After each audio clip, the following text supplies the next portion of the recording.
quando ela diz ela, está se referindo à policial que tirou o depoimento dela. Então ela comenta assim que ela vai para a delegacia dizendo que não sabia direito, que tinha lido uns documentos, uns papéis, e a policial dizendo, então você não leu tudo, porque ele está envolvido sim no estupro, até então ela não tinha ideia disso. E aí a coisa foi desenrolando. Ela conta que chora na hora ali, que desaba quando a mulher fala isso, repete várias vezes, fala a verdade, fala a verdade. Ele diz que não conhecia a vítima, né? Eles estão num acordo aí, o Robinho com a mulher, para que ela pudesse dizer para a polícia que havia um conchavo ali da mulher que o denunciou para tirar dinheiro, porque ele é um jogador famoso, etc.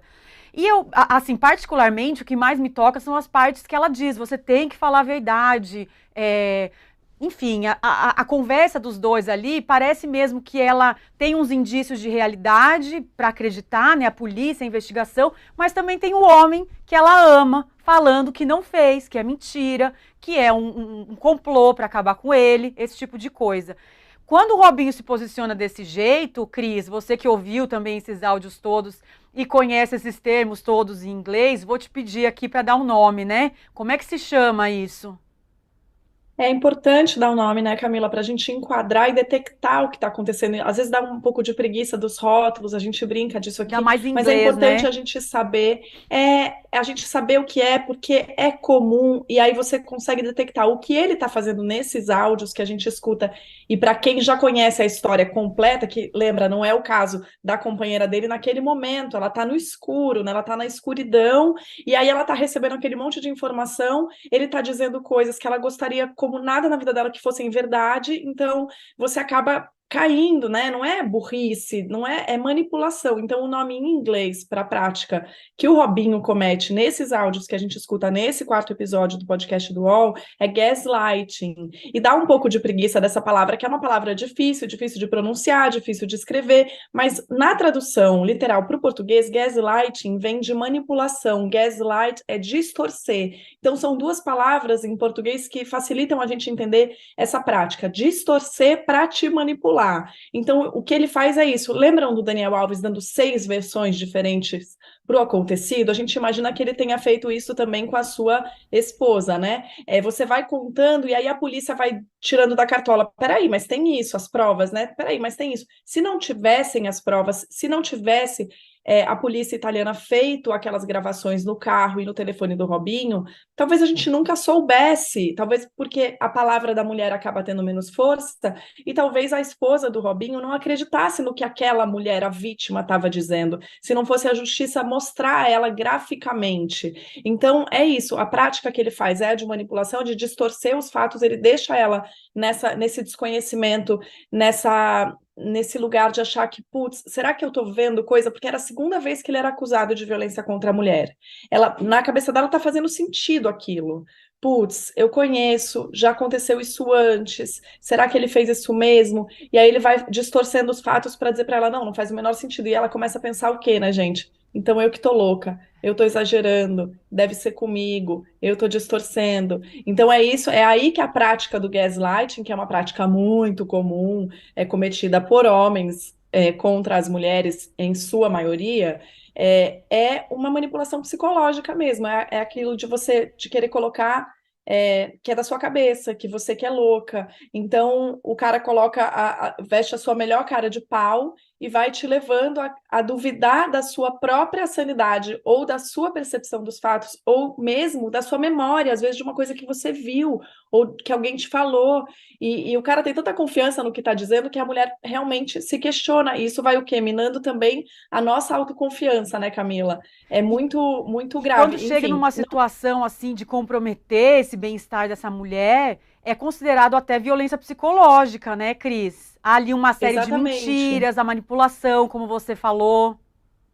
O gaslighting em si não é um crime previsto no Código Penal brasileiro, mas o que o gaslighting causa, que é a violência psicológica, está previsto no Código Penal. Isso sim é crime. Então, o Código Penal diz que causar um dano emocional à mulher, que prejudique o seu pleno desenvolvimento, enfim, não vou ler a lei inteira aqui, mas fala em constrangimento, humilhação, manipulação, isolamento, chantagem, limitação do direito de ir e vir, com prejuízo à saúde psicológica e à autodeterminação. Isso gente, da cadeia e multa. Então, eu acho muito importante a gente começar a enquadrar, porque quando a gente detecta essa violência, a gente consegue se proteger dela melhor e também, né, buscar ajuda, buscar apoio. Muito Exato. importante. E eu queria também chamar a atenção para uma coisa, que tem uns pontos aí que você descreve, Cris, que eu acho que a gente se identifica nas relações do nosso dia a dia ou que a gente tem com companheiros ou até companheiras. Não precisa ir tão longe, né? Uma denúncia de estupro ou alguém, né, o Robinho, algo envolvendo crime ou a polícia que seja, ou mesmo crime de violência psicológica, mas essa questão do gaslighting, eu mesma já passei muito recentemente, assim, totalmente informada sobre isso, mas estava lá saindo com um cara, de repente ele começa a me enrolar, ele dizendo que estava apaixonado, não sei o que, dando um exemplo bem besta, que não é besta na verdade, mas para vocês entenderem meu ponto. Falando que estava apaixonado, prometendo mundos e fundos, e de repente não me via mais, nunca podia, estava sempre ocupado, até que eu falei, mas e aí? Você não estava falando que estava querendo ficar comigo, e agora sumiu? Bom, aí eu virei a autoritária, a louca, a que estava cobrando demais, e bom, pera lá, né? Na minha cabeça, aí acendeu o sinal vermelho. Antes eu duvidei um pouco, falei, gente, será que eu tô exagerando? Aí eu falei, não, senhora, não, pois é, passei por isso e falei, aqui não, querido. Mas o que eu queria dizer, contei essa historinha aqui, porque, vou chamar a Sema para essa conversa agora, porque é isso, né, Sema? Essas situações, elas podem começar de uma maneira assim muito sutil, que a gente também não percebe muito bem como está acontecendo, né? De repente escala, quando vê, virou violência psicológica. Não é isso?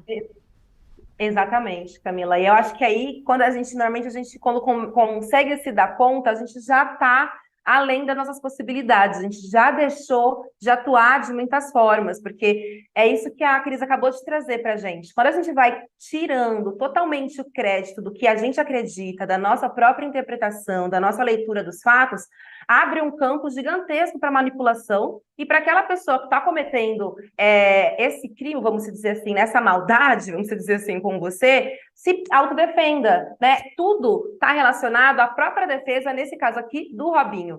Tudo que ele faz ali é para se autodefender, independente de como ela se sinta, independente de quantos níveis de violência essa mulher, no caso a Vivian, está ali submetida. E aí a gente perde completamente a possibilidade de ir embora, de tomar as nossas próprias decisões. Então essa nuvem de insegurança, esse medo sem fim, de tirar completamente a nossa própria capacidade de acreditar na nossa interpretação faz com que a gente permaneça numa situação de violência. E eu acho muito simbólico que, nesse caso, Camila, ela estava ali em dois lugares muito específicos. Diante da policial, ela se achava uma pessoa que não sabia de nada, né? Tanto que ela diz isso. Eu tô ali como a corna, como quem não sabe Idiota. nada. Parece que eu sou a última a Exatamente. saber.